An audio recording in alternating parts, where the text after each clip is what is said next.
بسم الله الرحمن الرحيم الحمد لله رب العالمين والصلاة والسلام على رسول الله صلی اللہ علیہ وسلم وآلہ وصحبہ اجمعین۔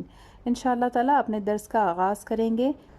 عنوان ہے باب ما جاء فی الحمام، حمام کے متعلق روایات۔ حدیث نمبر 76۔ ابو حنیفۃ عن عطاء عن عائشة قالت قال رسول اللہ صلی اللہ علیہ وسلم بئس البیت الحمام هو بیت لا یستر وماء لا یطہر۔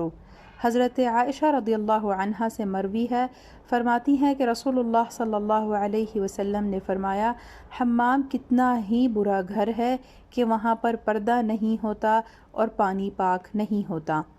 حدیث کی شرح، یعنی تمام جگہوں میں سے بدترین جگہ حمام ہے جہاں ستر عورت کا پردہ نہیں ہوتا اور جس کا پانی ناپاک ہے۔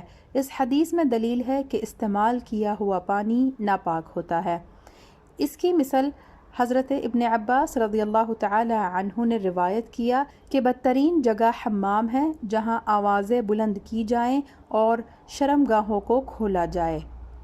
حاشیہ میں ذکر ہے، شرح الملا علی القاری رحمۃ اللہ تعالی علیہ علی مسند الامام الاعظم، صفحہ نمبر 156۔ فقہی مسائل۔ مسئلہ نمبر 1، عورت کو حمام میں جانا مکروہ ہے اور مرد جا سکتا ہے مگر ستر کا لحاظ ضروری ہے۔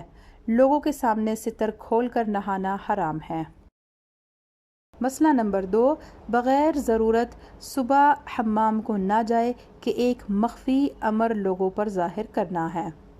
حاشیہ میں ذکر ہے، الدر المختار ورد المحتار، کتاب الطہارۃ، فصل الاستنجاء، مطلب فی الفرق بین الاستبراء، جلد نمبر 1، صفحہ نمبر 622۔